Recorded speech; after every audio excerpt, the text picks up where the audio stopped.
It was in Amsterdam 2000 when a miracle started that no one could have anticipated.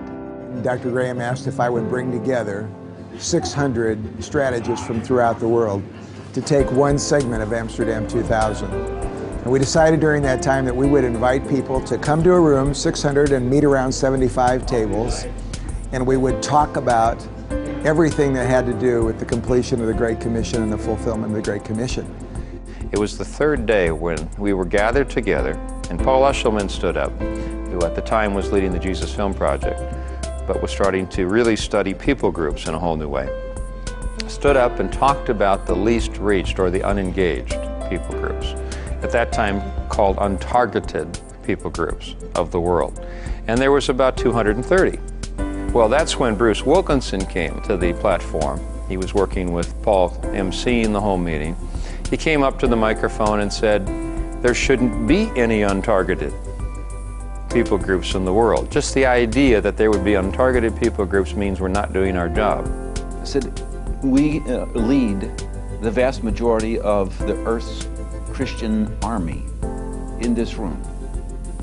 And if we decided together today, let's finish it.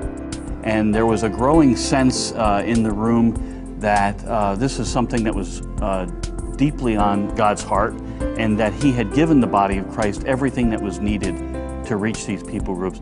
And eventually I challenged the people and said, why don't you get around with a group from your organizations from all over the world and take a look at all those sheets of all the unreached people groups, and why don't you pick the ones you feel God is calling you and your organization and take ownership of this.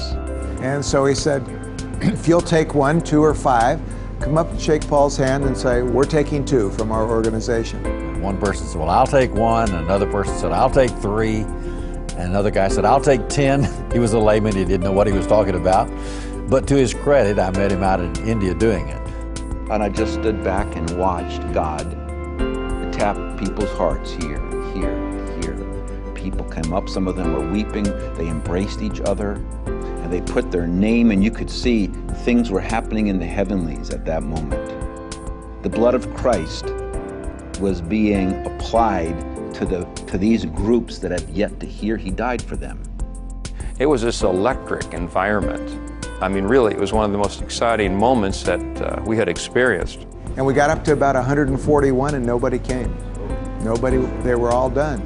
There was no one else coming forward.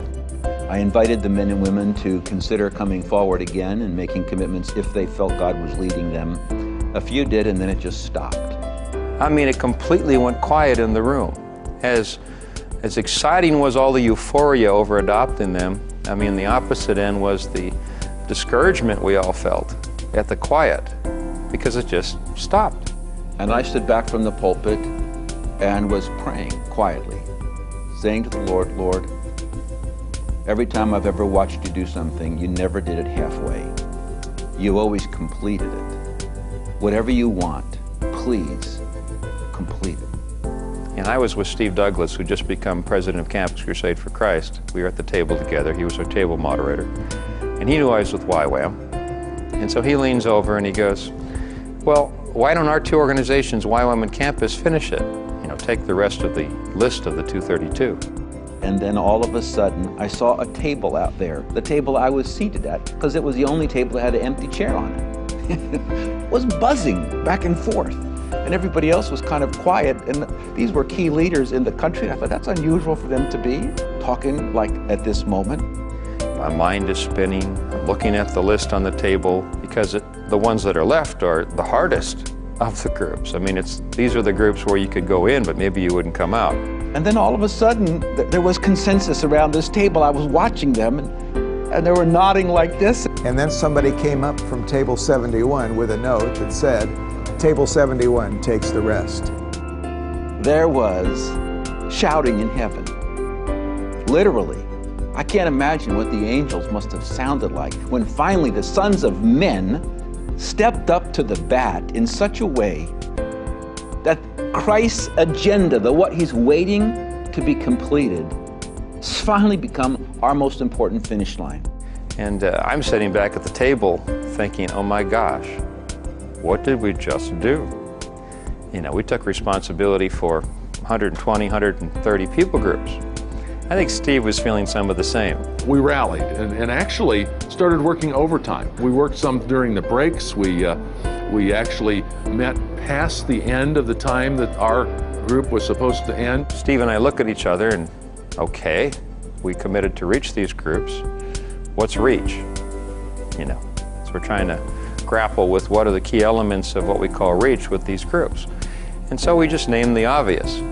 We said, well, first of all, we need church planting. I was at a different table, and at the break time, David Garrison, who was the global strategist for the International Mission Board and on my staff, came and said, you've got to come over to this table because something's happening. And he said, Avery, we need this. And we describe it, and he goes, I'm in. He pulls up a chair. Well, then we know we need Bibles, obviously, translated Bibles, and there were no Bibles in those languages yet for these groups. At the time, the president of Wycliffe was Roy Peterson. And during a break time, I was at a table adjacent to Table 71. The group at Table 71 called me over and said, you've got to come over and listen to what we're thinking about. It just works like that until all of these main categories we call reach all have their leaders sitting at the table. Every session we were just building one after another until we came to a time of developing a contract with one another, a commitment that we all signed by the end of the time. And we said, is this what we're committed to? And the answer was yes. We are committed to the number 0. That someday people who do research would search to and fro throughout the earth and they would find 0 unengaged, unreached people groups.